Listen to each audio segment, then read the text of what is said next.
Bonjour, bonsoir. Bienvenue sur la chaîne Faristek Science.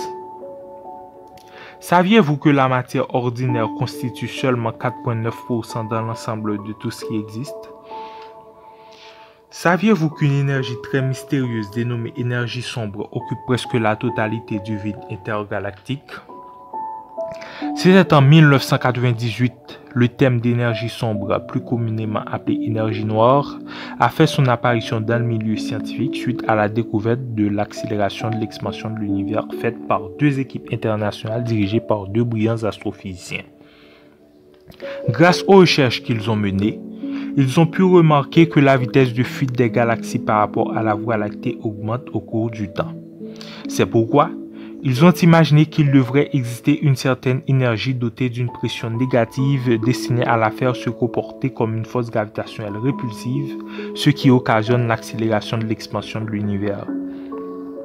Selon les chercheurs, l'énergie noire aurait une densité de l'ordre de 10 puissance moins 29 grammes par centimètre cube et constituerait plus de 68% environ de la densité de l'univers tout entier.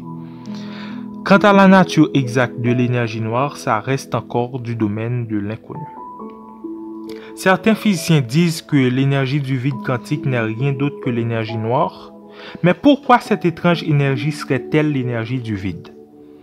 Tout d'abord, sachons que dans un système quantique, l'énergie du vide peut être considérée comme étant un cas particulier de l'énergie du point zéro. Cette dernière étant considérée comme la plus basse énergie qui puisse exister au niveau de l'infiniment petit. Donc, l'énergie du vide correspond directement à l'énergie du point zéro de tous les champs quantiques existants, tels que les champs de jauge, ces derniers qui sont des champs reposant sur un groupe de symétrie locale impliquant une invariance de jauge, tel qu'explique l'électrodynamique classique de Maxwell.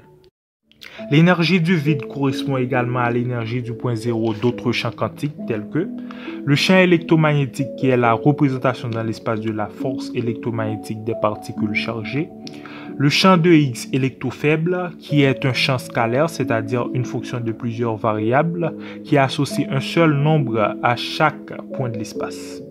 Ce champ dénommé champ de Higgs électrofaible est indispensable au modèle standard pour expliquer la brisure de symétrie qui se réalise entre la portée très limitée de l'interaction nucléaire faible et la portée infinie de l'interaction électromagnétique. Et enfin, il y a les champs fermioniques. L'énergie du vide est une énergie qui se répartit partout dans l'espace, donc il n'est pas anodin qu'on associe à l'énergie noire l'énergie du vide. Elles sont toutes deux réparties dans tout ce qui existe dans l'univers, y compris le vide lui-même. Retournons à la nature de l'énergie noire. Certains spécialistes parlent également de quintessence pour expliquer la nature de cette étrange énergie.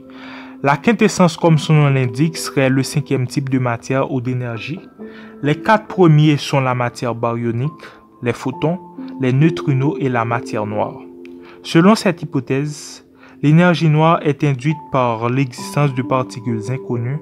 Ces particules auraient été formées lors du Big Bang en quantité réduite pour remplir tout l'espace.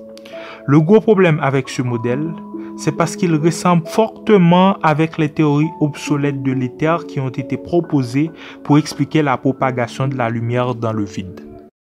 La variation de la densité de l'énergie noire peut avoir des conséquences très graves. Au cas où elle augmente, l'univers deviendrait instable et l'ensemble de tout ce qui existe se disloquerait. Si au contraire elle diminue, c'est la gravité qui prendrait le dessus dans ce cas de figure, car l'ensemble de tout ce qui existe se contracterait en un seul point. Si la densité de l'énergie noire demeure stable, les conséquences ne seraient pas trop désastreuses, c'est uniquement les corps ou d'autres systèmes qui ne sont pas liés par la gravité qui s'éloigneraient.